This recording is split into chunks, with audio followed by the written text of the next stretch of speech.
The house was quiet in a way that felt like a presence. Thick, settling, impossible to ignore. I sat at the kitchen table and listened to the clock my mother had given us tick. Each click a small accusation. Julian had come home from another business dinner. He moved through the house with the practiced exhaustion of a man who has said the same line 1,000 times. He shrugged off his jacket, loosened his tie, and collapsed on the bed as if he were too tired even to lie convincingly.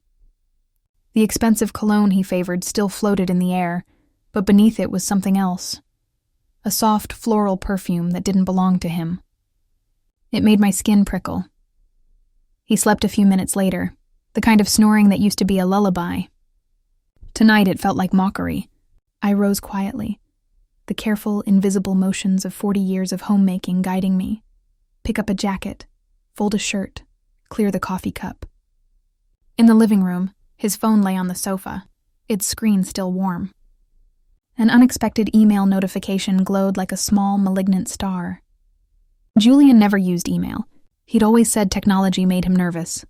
So when I saw the subject line, "You were incredible tonight, Dad," something inside me unspooled. I froze. Dad. The word echoed through me like a bell. I opened the message with trembling fingers. It was short, intimate, absurdly intimate. A single line. A signature of affection that slit through the fabric of everything I thought I knew. The sender's address was nonsense, a jumble of characters that gave nothing away. I closed the phone and tried to breathe through the sudden, raw silence. The next discovery came like a physical blow. I found a receipt tucked into one of Julian's pockets. A steakhouse in San Antonio, the date matching last night. San Antonio, not Dallas. A bottle of Cabernet he'd once bought me. Filet and pasta for 2. The details were ordinary, domestic, but they didn't line up with his story.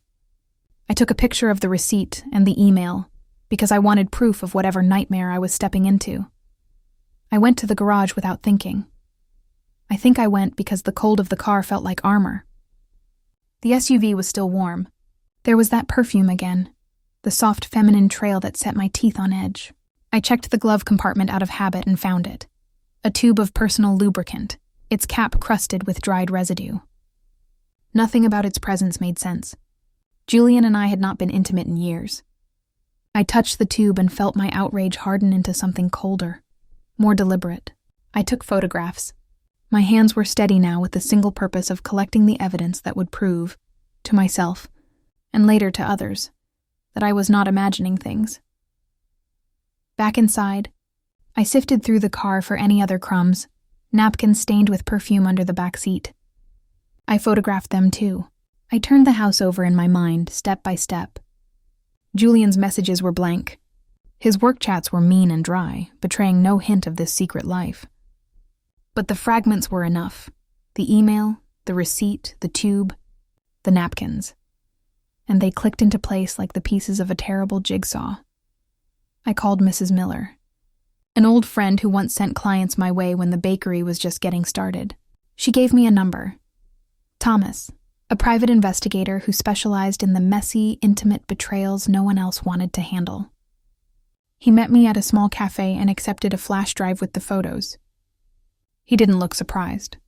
He nodded and said, "I'll follow him. I'll be discreet." His calm steadied me more than any words could. The evidence arrived fast and sharp. Photos of Julian at a restaurant, hand in hand with a woman I knew too well. Allison, my son's wife. Videos of them laughing, intimate, coy, then leaving together. It felt like someone had set me down in the middle of a play I didn't know I'd auditioned for. Thomas's messages were clinical and efficient. They left the hotel together. Balcony, 3rd floor. They rented the room for the afternoon. I watched the images as if I were outside my body, tracing the impossible tenderness in Julian's face when he looked at Allison. I saved everything to a flash drive and labeled each file with a time and place, like a meticulous archivist of grief. The audio was worse. Thomas had recorded them speaking in the parking lot. Allison's voice clipped, ambitious, and Julian's low, reassuring tone. "Dad, hurry up with that fake contract. I want the stores," she said on the recording. Julian replied, "Don't worry. Juliet doesn't know. Leave it to me." The words landed like a physical strike. They weren't only betraying me, they were plotting to take the bakery, the life I had built with stubborn hands and sleepless nights. The thought of being ousted from my own work, of seeing my name erased from the sign above the storefront, made something inside me go very still. My world narrowed to a few clear acts. First, gather proof. Second, stop them. Third, make them understand, and make sure Daniel, my son, understood. But I would not be catapulted into some small private violence. I would not become the villain in a story that only fed their lies. My revenge would be administered with law and light. I printed everything: photos, stills from the videos, transcriptions of the audio. I organized it into a neat clinical folder, each page a stamp in the ledger of their betrayal. Then I did what I should have done at the first prick of distrust. I spoke to a lawyer. The meeting was precise and humiliating at once. The legal language of fraud and undue influence felt like a lifeline and a vulture both. My lawyer advised immediate steps: secure the corporation documents for the bakery, verify ownership records, and prepare an injunction to block any transfer of assets. We notarized everything in the morning. I felt a cautious, bright relief as one legal pad sealed the next. While the lawyer moved to protect the bakery on paper, I planned the reckoning on my own terms. I could have told Daniel privately, but secrets have a way of mutating when left to whisper. I wanted the truth to be incontrovertible, public, undeniable. The audio, the photos, the contracts, the receipts. I wanted there to be witnesses. The bakery had its monthly community breakfast the following Sunday.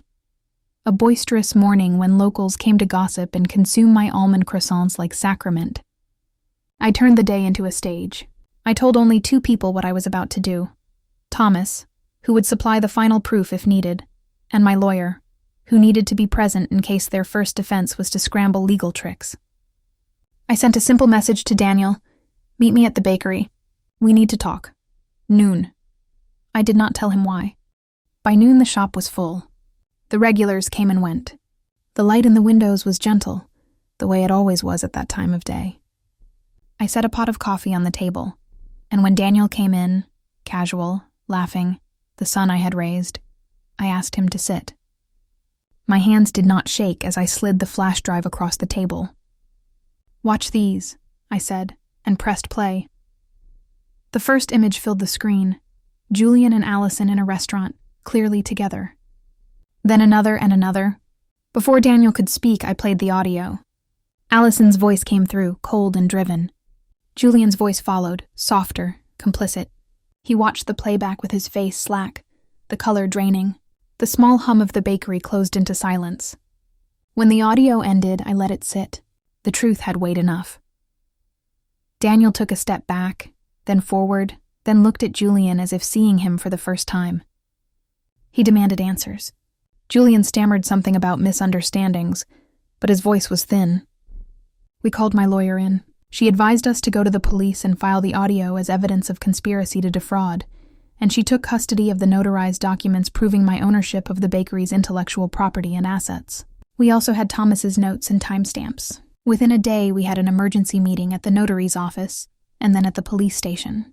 Lawyers for Allison and Julian tried delay tactics, but the chain of custody was airtight, and the recordings were dated and unambiguous. What followed was not dramatic in the cinematic sense. There were depositions, difficult conversations, and a slow, bruising legal process that exposed what they wanted to keep secret. The neighborhood that had once been a gentle backdrop to birthdays and barbecues watched the unfolding with the mixture of fascination and sorrow that small towns reserve for private calamities made public. Allison moved out of the house she shared with my son. Julian left too, the polite, practiced exhaustion replaced by a different kind of defeat. The community that had supported my bakery rallied, bringing flowers and orders, not for pity, but because they knew the work and the woman who had put 40 years of herself into that sign above the shop. I did not dance on their ruin. I did not scream or smear. I filed the facts where the law demanded them. I asked for restitution where contracts had been falsified. I told the truth in the presence of witnesses. The victory, when it came, felt like a slow, steady warming after a long winter. I kept the bakery in my name. The contracts they had been drafting were voided. Daniel needed time and counseling, Our family would never be the same, but he came back raw and repentant, and we began the clumsy, difficult work of rebuilding trust. There were moments, in the quiet after the storm, when I thought of the tube in the glove compartment and the small, furious plans I had let go of. I could have become the version of myself that hurt them back. That would have simplified the story into a tit for tat, a matching ugliness. Instead, I chose a different kind of reclamation. I reclaimed my name on the storefront. I reclaimed the archives of invoices, recipes, and contracts that proved my legacy. I reclaimed the right to look at Julian and Allison, when that was necessary, without the cheap, shaky comfort of revenge in my hands. People asked if I was happy. I told them I was steady. The silence in the house changed from a heavy, accusatory thing to something quieter and truer. The clock still ticked, but its rhythm no longer felt like judgment. It was simply time passing, proof that mornings come and that, eventually, you learn to live with what you have left. The bakery hummed back to life. Flour dusted my sleeves like a baptism. I made a new batch of pastries, priced and boxed them, and opened the door to a day that felt hard-won and entirely mine. In the end, the revenge I chose was not spectacle, but clarity. It was law instead of violence, evidence instead of entrapment, exposure instead of cruelty. It did what I wanted most. It protected the thing I had built, and gave my son a chance to see the truth without me becoming its uglier reflection. The rest, forgiveness, repair, time, was something I would give myself, in increments.